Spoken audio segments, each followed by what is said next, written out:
In this episode of Talk About Orks, we're going over the first of the new buggies, and that's going to be the Kustom Boosta-Blasta. So the Kustom Boosta-Blasta is very similar stats to all the other ones. So it's 12-inch move, weapon skill 4, ballistic skill 5, strength 5, toughness 6, 8 wounds, so they're all fairly resilient, 4 attacks, 6 leadership, and a 4+ save. So it contains 1 Boosta-Blasta. It may include up to 2 additional ones for 5 power level each. Each model is equipped with a rivet cannon and 4 burner exhausts, and each model's crew is armed with stick bombs and a Boosta-Blasta.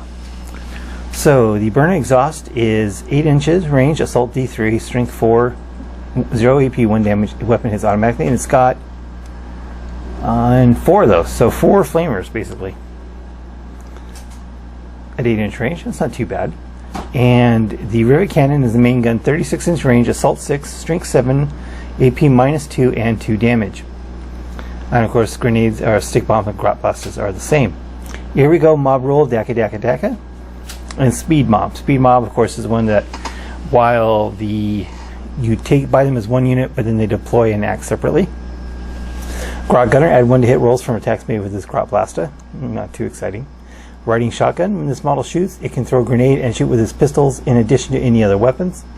So that's kind of a nice roll, kind of circumvents the standard rolls, but again, it's only stick bombs and a Boosta-Blasta. It's not a huge deal. Spiked ram. Each time this model finishes a charge, select an enemy unit with 1 inch of it and roll a d6.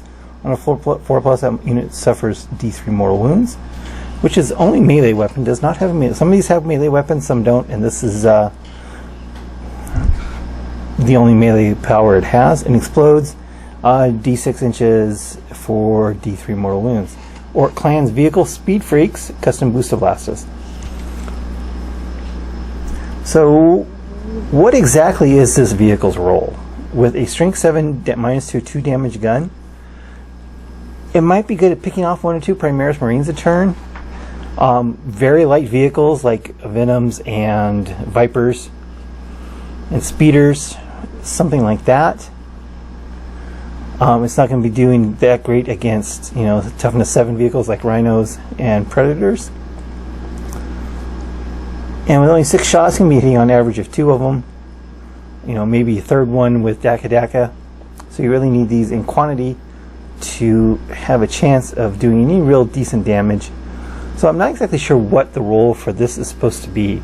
While the weapon stats look good at strength 7 -2 and 2 damage, it's not going to do, you might get 2 to 4 wounds per turn at something. So again, I'm not entirely sure what this is going to be good at.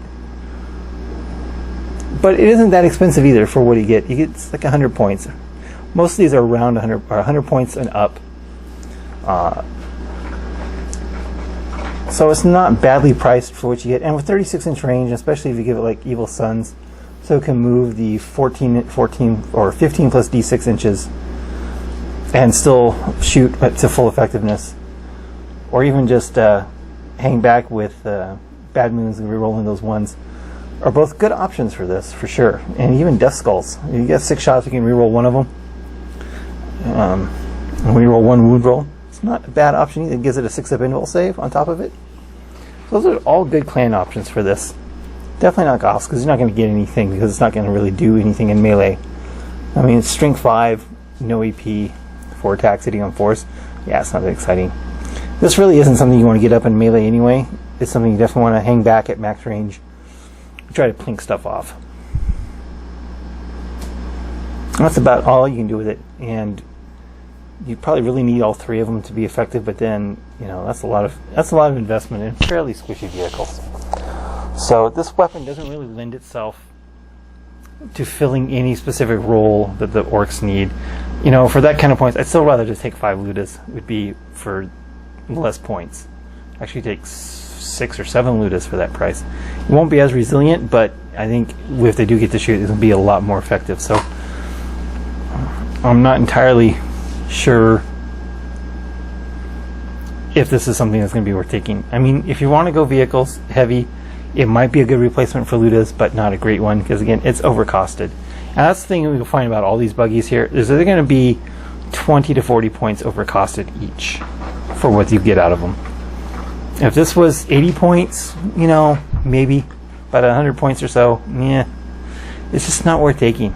These buggies need to get repriced because vehicles are just not that good in 8th edition, despite the recent nerf of the Castellan. So if you ever run custom Boosta-Blasta, I don't see it as a bad option. I mean, it's not horrible. It's just, I don't see what specifically it's going to be targeting so that you know what you want to shoot at. Because you definitely want to do something that has multiple wounds.